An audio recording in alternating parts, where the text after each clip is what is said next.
The morning air in the small neighborhood always felt a little cooler near the edge, where the houses met the open fields.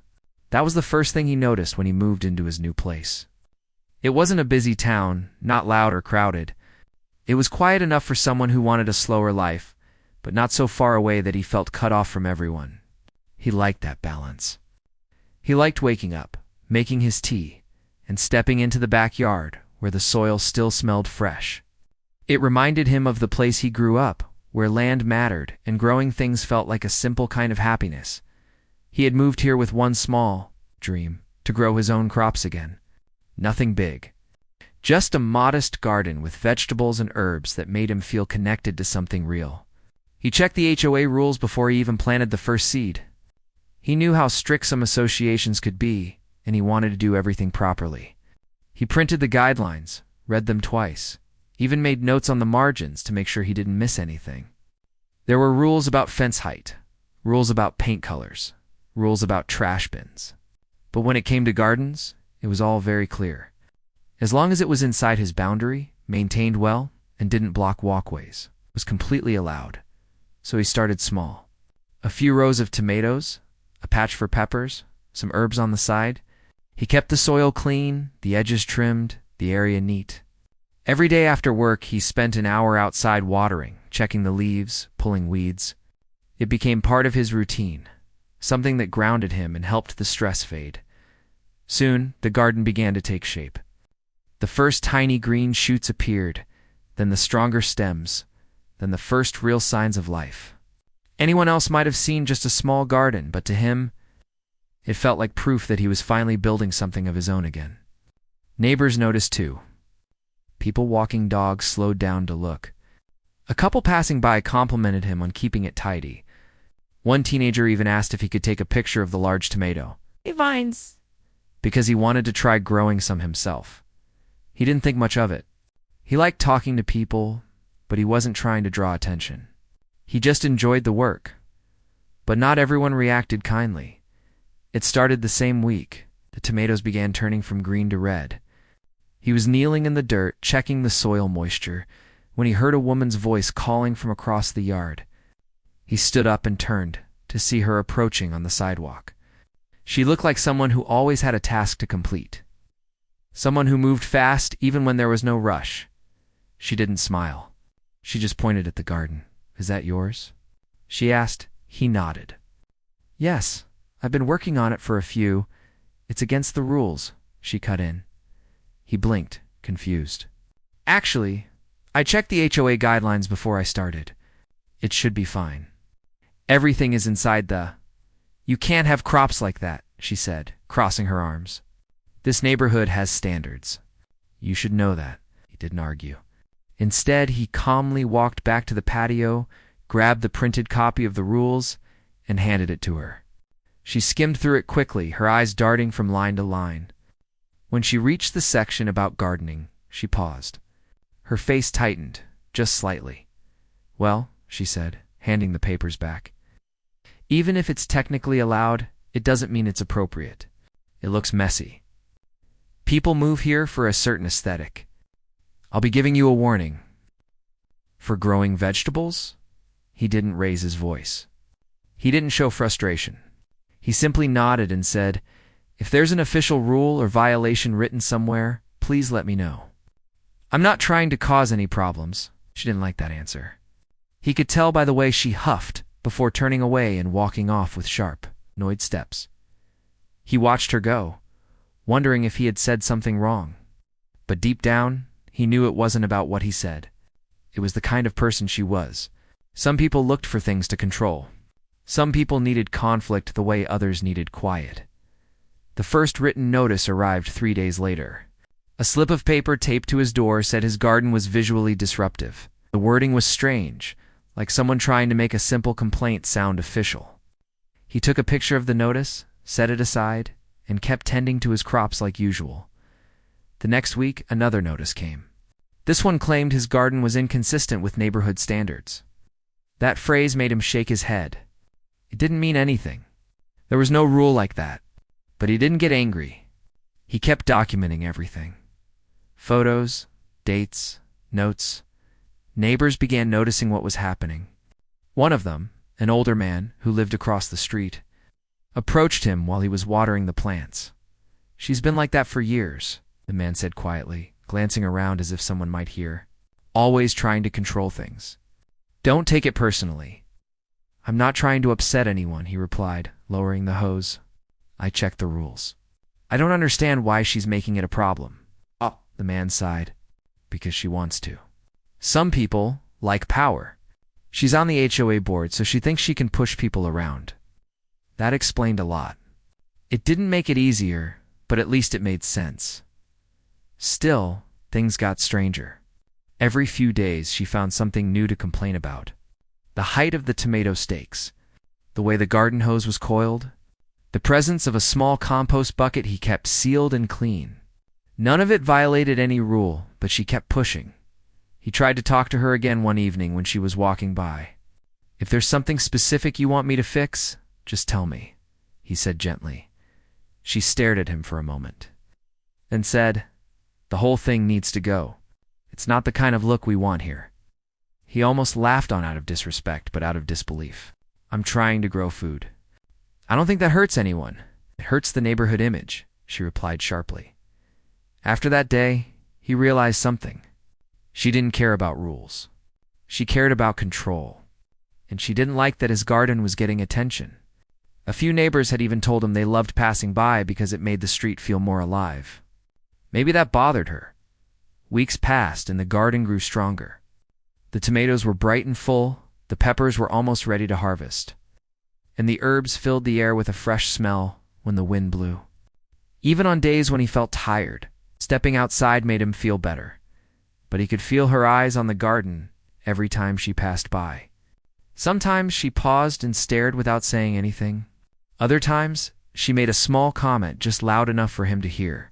Something like, "Someone needs to do something about this," or "This is why rules exist." He ignored it, but he stayed prepared. One afternoon, as he was trimming some leaves, a couple from down the street came over with a small basket and handed it to him. "We wanted to thank you," the woman said. "Your garden inspired us to start a small one too. It really gives the street a warm feeling." Inside the basket were homemade cookies. A simple gesture, but it warmed him more than he expected.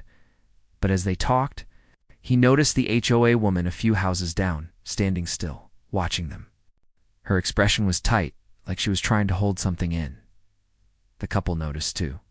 They exchanged a quick glance, then quietly said goodbye. That evening, as he cleaned up his tools, he had a strange feeling in his chest. Something was building. He didn't know what, but he sensed it wasn't going to stop at warnings or comments. That suspicion grew stronger. When he found a new notice the next morning, this one wasn't written by hand like the others. It was typed, printed, and slipped inside an envelope. The language was more formal. It accused him of disrupting the visual harmony of the community environment, whatever that meant. He read it twice, then placed it neatly in a folder with the rest of the notices. He didn't feel angry. Just tired. He thought maybe he should talk to the HOA board directly, but something told him it wouldn't matter. Not yet. Not until things got clearer, and things were about to get much clearer. The sun was low in the sky that evening, casting long shadows across the yard. He stood quietly by the garden, watching the wind move through the leaves. For a moment, the world felt peaceful again. But behind that peace, something else was quietly growing, something he couldn't see yet. Something she had already started planning. He didn't know it then. But the calm days were almost over. The real problem hadn't even started. The trouble didn't begin with a loud moment. It started quietly, the way small storms often do, with things that didn't look serious at first glance. But every small thing carried a strange heaviness, like pieces of a puzzle being put together by someone who wanted a fight. The morning after he received the printed notice, he stepped outside with a cup of tea in his hand and stood by the garden like he always did. The green leaves were shining with dew, and the scent of the herbs was soft and calming. For a moment, everything felt normal, peaceful, the kind of morning he had moved here for. But then he heard footsteps on the sidewalk, sharp, quick, and purposeful. When he looked up, he saw her again, the same woman from the HOA board. walking straight toward his yard with a clipboard held tightly against her chest. She always carried that clipboard like it was some sort of badge of honor. She stopped near the fence and stared at the garden. Without saying a word, he greeted her politely. "Good morning. Is something wrong?" She didn't smile. She didn't even look at him at first. Her eyes stayed fixed on the plants, scanning them, as if searching for something she could use. "You ignored the notice," she finally said. "I didn't ignore anything," he replied calmly, "but I didn't break any rules. If you want to talk about it, I'm happy to." "There's nothing to talk about," she said. "You're in violation of neighborhood standards." He took a slow breath, trying to stay patient. "There is no rule against gardens. I've checked everything twice." She tapped her clipboard with her finger, her nails clicking against the hard surface. "I'm adding it to the agenda for next week's meeting." He felt a gentle sigh rise in his chest. "You can add whatever you like, but I hope the board looks at the actual rules." "Well, they will," she said, lifting her chin slightly. "And they'll support me. They always do." Then she turned around and walked away, leaving him puzzled and a little unsettled. Something about her tone didn't sit right with him. It wasn't that she believed she was corrected, it was that she believed she was untouchable. He didn't say anything else. He didn't want to push her further. But inside he wondered how someone could care so much about something so harmless. The next few days were strange. Every time he stepped into his backyard, he felt as if someone was watching.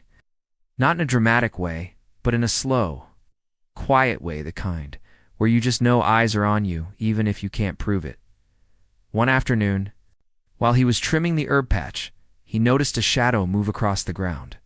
When he looked up, she was standing near the edge of his yard again, this time with a camera. A real camera, not a phone.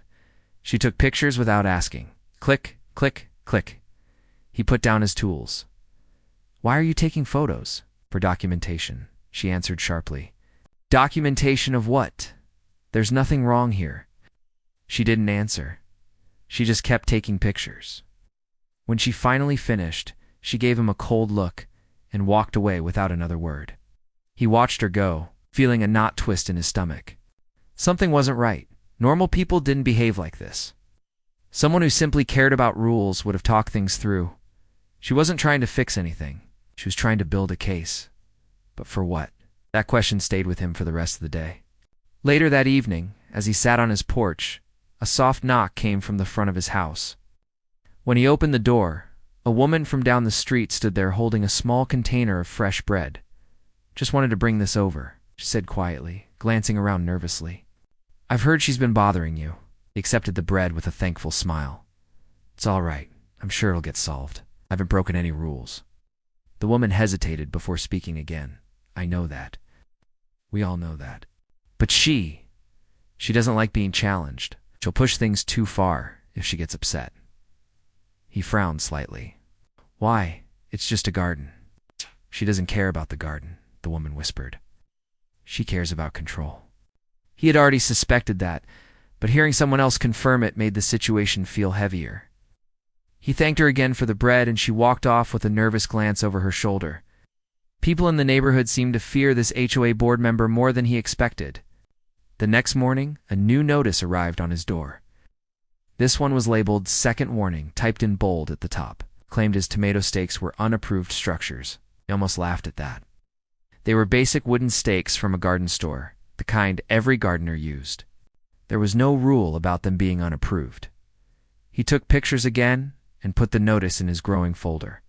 He wondered how far she would go. How many notices would she send? How many fake violations could she invent before someone else stepped in? But deep down, he already knew this wasn't about rules. She wasn't sending warnings because she believed he broke guidelines. She was doing it because she wanted him to give up, to remove the garden, to surrender. He wasn't going to. He was patient, but he wasn't weak. On the weekend, he stepped outside early in the morning to water the plants. The sky was soft and pale, the kind of morning that made everything look peaceful. But when he walked toward the garden, he noticed something odd. The soil near the tomato rows looked disturbed, as if someone had poked around in it. He knelt down and checked the area closely. It wasn't an animal. The marks were too uniform, too deliberate. Someone had been there. A cold feeling ran through him, but he stayed calm. He documented everything again, photos of the soil, photos of the footprints near the fence. Later that day, the older man who lived across the street stopped by. "She's telling people your garden is attracting pests," the man said quietly. "I overheard her saying it during her walk this morning." He exhaled slowly. "There are no pests. I check everything every day," the man replied. "But she's trying to turn the neighborhood against you." That was the moment he realized this wasn't going to stop on its own. Still, instead of arguing, he kept focusing on the garden. He watered the plants, fixed the soil, checked the leaves. He didn't want to feed into her attempts to provoke him, but she didn't stop. 2 days later, she showed up with another persona, middle-aged man wearing a badge with the HOA logo. Together, they walked straight to the garden. The man stood stiffly beside her, as if he didn't want to be there. She pointed at the plants dramatically. "You see? Too large, too irregular. It's damaging the look of the street." The man looked uncomfortable. "I don't see a violation here." She shot him a sharp look. "Well, I do." The man cleared his throat. "Ma'am, we can't write violations based on personal preference." Her expression tightened. "We'll see about that." He watched the exchange quietly, grateful that someone finally pushed back. But he also knew she was not going to simply accept that. Not someone like her. If anything, this would make her escalate. That night, as he sat at his kitchen table, sorting through the notices he had collected, he felt a growing sense of concern. She had already crossed lines, taking photos, entering his backyard without permission, spreading rumors. If she was willing to go that far, what would she do next? He tried not to think too much about it. He didn't want to assume the worst. But something told him she wasn't finished, not even close. 2 mornings later, the answer came. He woke up early and stepped outside, expecting to see the usual peaceful scene, the quiet garden waiting for him. But instead, he found her standing near the fence again. She didn't have her clipboard this time. She had something else in her hand, a small tool. He couldn't quite identify from where he stood. She looked up at him with a strange expression. Calm. "Enjoy it while you can," she said softly. He didn't respond, just watched as she turned and walked away. He didn't know what she meant. Not yet, but he was going to find out soon. And when he did, everything in the neighborhood would change.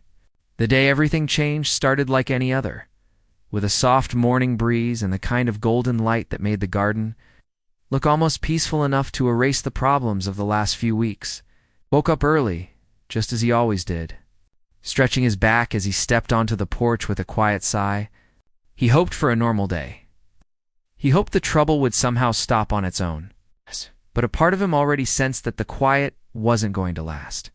He went inside, made tea, and returned to the porch to enjoy a moment of stillness before getting to work.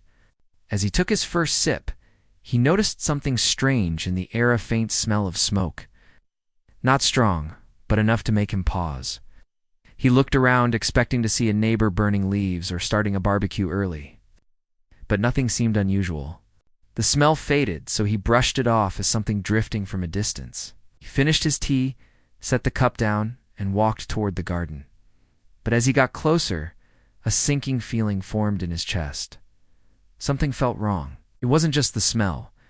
It was the silence. It's a sort of heavy silence that didn't belong in a peaceful morning. He reached the edge of the garden and froze. A thin line of smoke rose from the far side of the herb patch. At first he thought he was imagining it. Then he saw the small glowing patch under one of the dried leaves.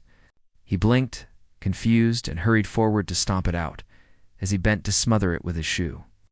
He noticed something else. Something that made his heart pound faster. The soil was charred in a small circle. Someone had burned it. His mind raced. It wasn't a natural burn. It wasn't sunlight or a stray spark. It was deliberate. Too clean. Too small. Too planned. He wasn't angry yet. He was confused, worried, and trying to understand what was happening. Before he could think further, he heard a sound behind him. Footsteps slow and deliberate. He turned, expecting a neighbor or maybe someone out for a morning walk. But it was her, the HOA woman. She stood on the sidewalk with her hands clasped behind her back. She didn't look surprised to see the smoke. She didn't look concerned. She looked satisfied. Her voice was calm. You should be more careful. Things on your property can catch fire easily. He stared at her, trying to read her expression. Did you see someone out here? He asked. She tilted her head slightly. Why would I? He didn't reply. Something about her voice chilled him. It wasn't what she said, it was what she didn't say. She took a few steps closer, her eyes drifting over the garden. Such a shame. It's all this trouble over a few plants. He couldn't ignore it anymore. Are you trying to threaten me? She shook her head slowly. Of course not. I'm only saying that things happen. Maybe if you listened to the HOA guidelines, you wouldn't have these issues. He wanted to argue, but he kept his voice steady. There is no rule against what I'm doing, and you know that. She didn't like that answer. Her jaw tensed for a moment before she forced a smile, cold, uncomfortable, and unnatural. Rules change. People change them, especially people who care about the community. Then she turned and walked away. He watched her leave, feeling more uneasy than angry. Something about her behavior didn't feel like the usual complaints. This was something else, something deeper, but he didn't realize how far she was willing to go for the rest of the morning. He stayed outside to keep an eye on the garden. He watered the plants, checked the soil, and cleaned the small burned patch. But he couldn't shake the worry running through him. Someone had tried to burn a part of his garden. Even if it was small, it was still dangerous. Someone could get hurt if a fire spread.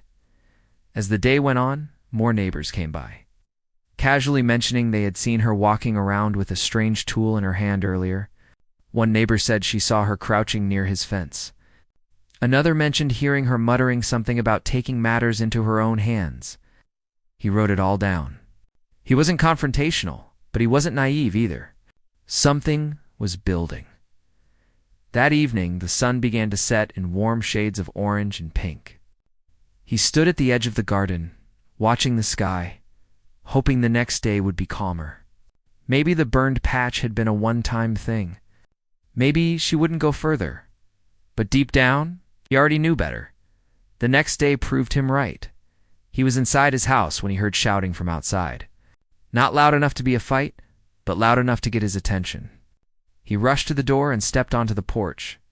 Two neighbors stood near his garden, looking panicked. Thick smoke was rising from the area near the older tomato vines. Real smoke. Not a small burn like before. He ran toward the garden with his heart pounding. When he reached the plants, his eyes widened. A section of the tomato rows was burning, not fully engulfed, but enough that flames were climbing up the dried stems and licking at the leaves. He didn't waste time. He grabbed the nearby watering can and dumped the water over the flames. A neighbor brought another bucket. Together, they quickly put out the fire before it could spread. As the smoke settled and the burnt smell filled the air, the neighbors looked at him with worried eyes. Someone did this, one of them said. He nodded slowly. I know. Then another neighbor pointed toward the street. She was here a few minutes ago. She walked off that way. He followed there. Gazan saw her, standing at the far end of the street, watching the same small tool he had seen before, a fire starter. He felt the world slow for a moment. She wasn't hiding it. She wasn't panicking. She wasn't even pretending. She just stood there watching him put out the fire, her expression unreadable. He walked toward her, not running, not shouting, just walking with a calm he didn't fully feel. When he reached talking distance, he asked, Why did you do that? She didn't blink. I didn't do anything. I simply walked by. You set my garden on fire. Prove it, she said with a shrug. Behind him, neighbors were gathering. Some had their phones out. Some were whispering. The neighborhood wasn't going to stay silent this time. He turned back to her. You can't keep doing this. Someone will get hurt. She smiled, not a friendly smile, but the kind people give when they think they've already won. No one will get hurt. I'm fixing a problem, and soon the HOA will make sure this mess is gone. Shook his head slowly. This is not a mess.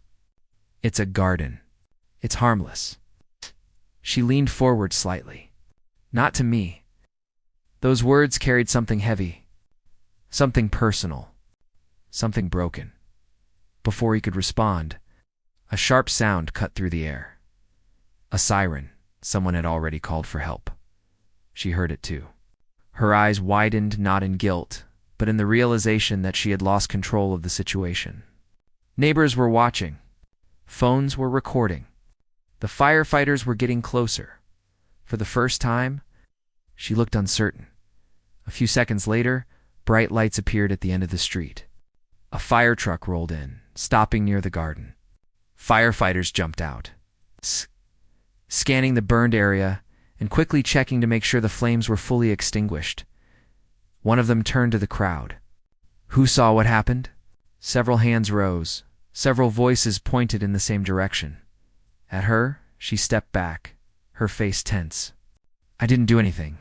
He's the one breaking rules. I was trying to protect the neighborhood. But her voice cracked. The confidence was gone. The firefighters took statements. Neighbors showed videos. One video clearly caught her standing near the plants. Minutes before the flames appeared, even the calmest firefighter visibly stiffened when he saw it. This could have spread, he said. This is dangerous.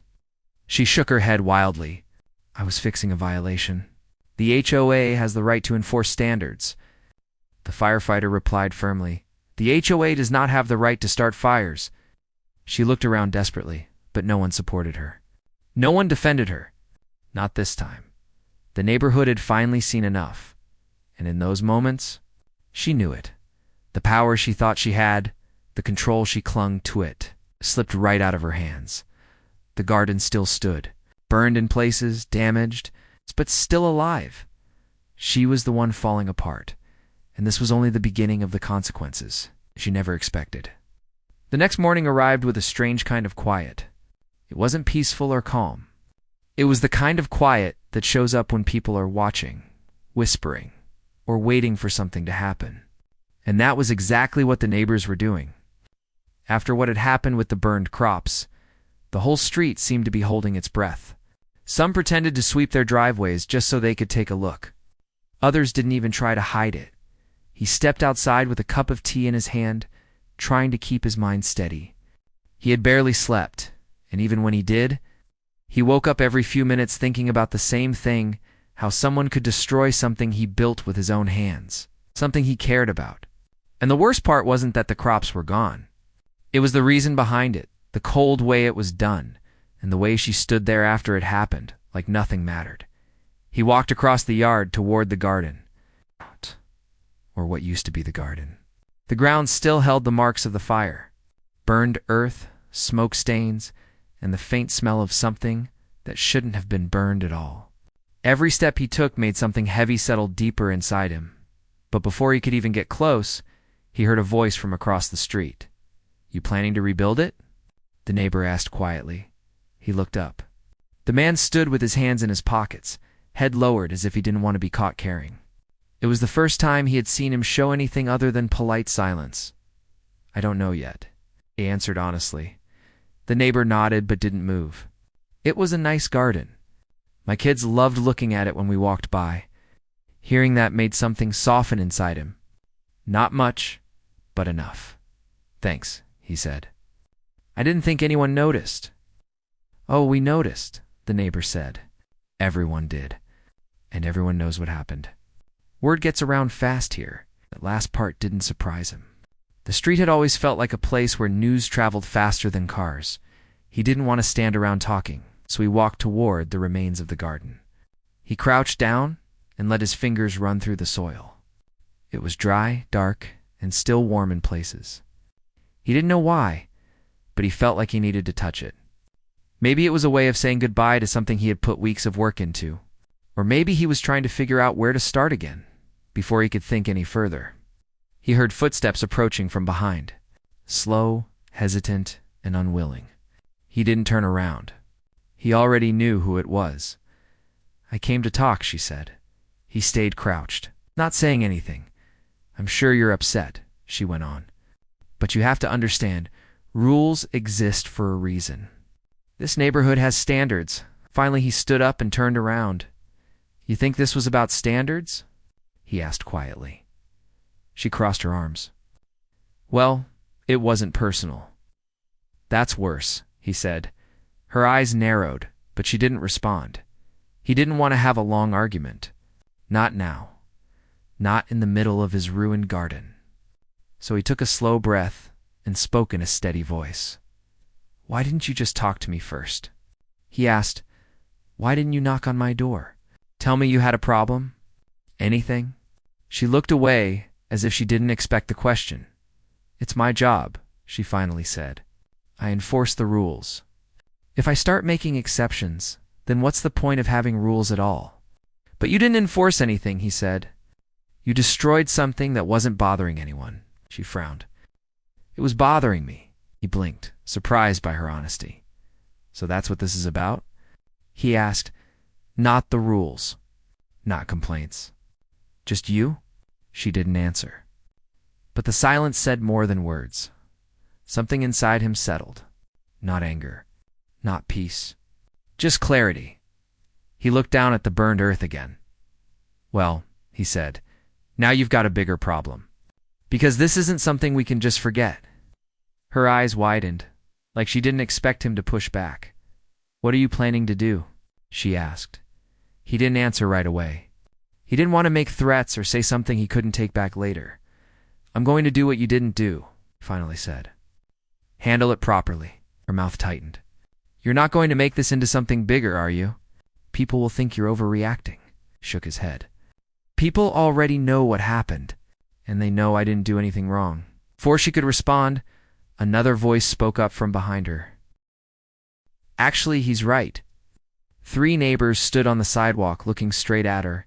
They weren't angry. They weren't yelling. They were just watching, which somehow made her more uncomfortable than anything.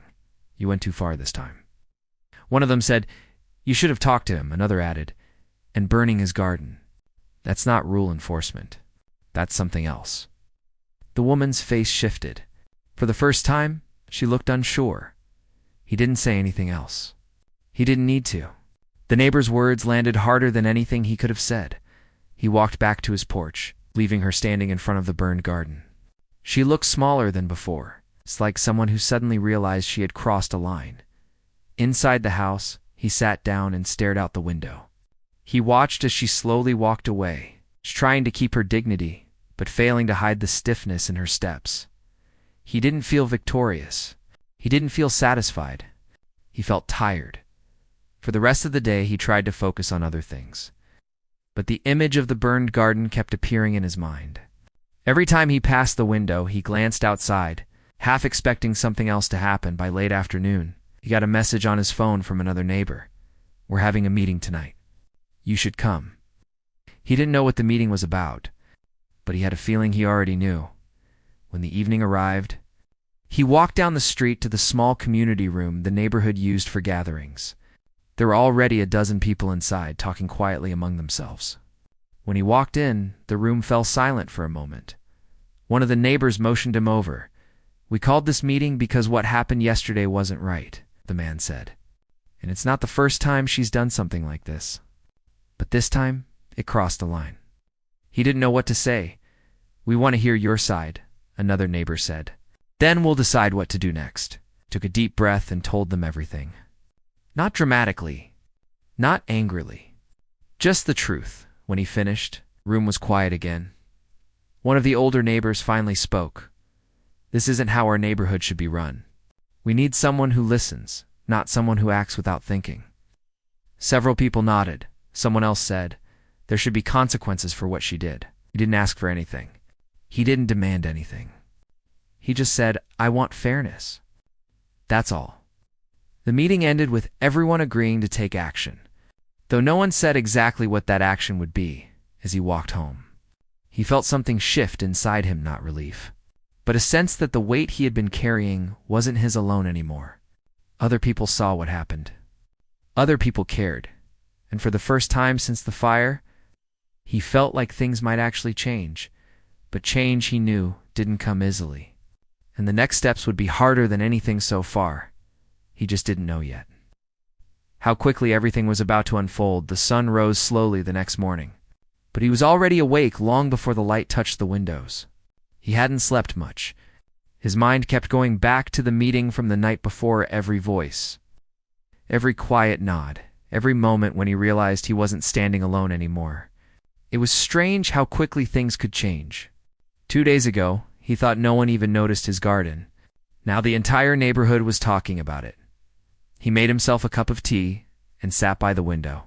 The burned garden lay still in the early morning light. It didn't look as harsh as it did yesterday, but the emptiness still hurt. Something he had put so much care into had been destroyed in minutes.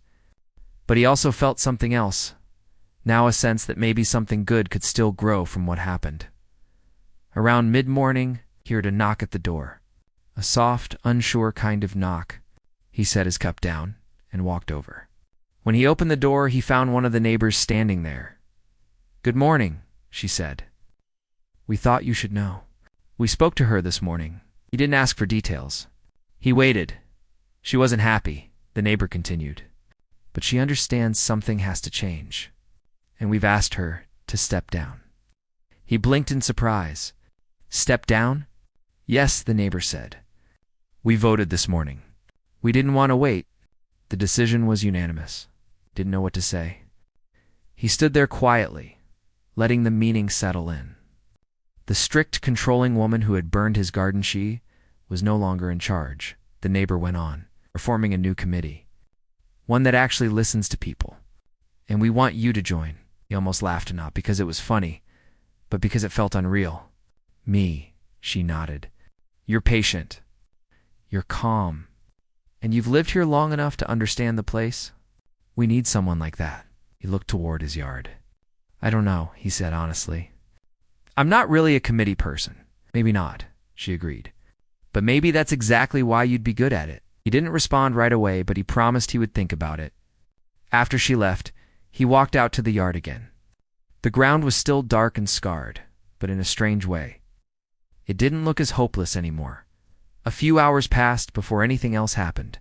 He spent the time cleaning up around the yards, small things, simple things, just to keep himself busy.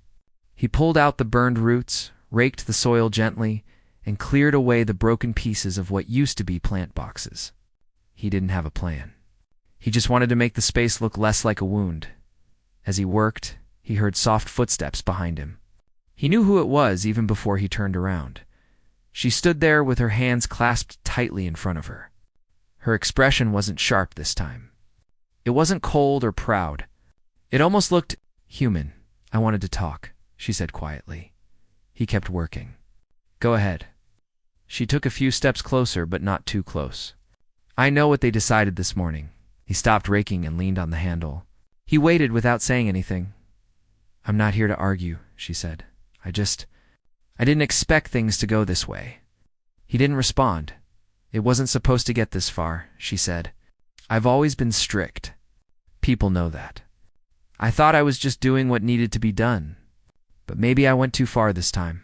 He let out a slow breath. "Why didn't you just talk to me?" She lowered her head. "Because if I talk, people push back. And if I let people push back, I lose authority. That's how I always saw it." He shook his head gently. "Authority isn't the same as respect." She flinched at that, but she nodded. "I know."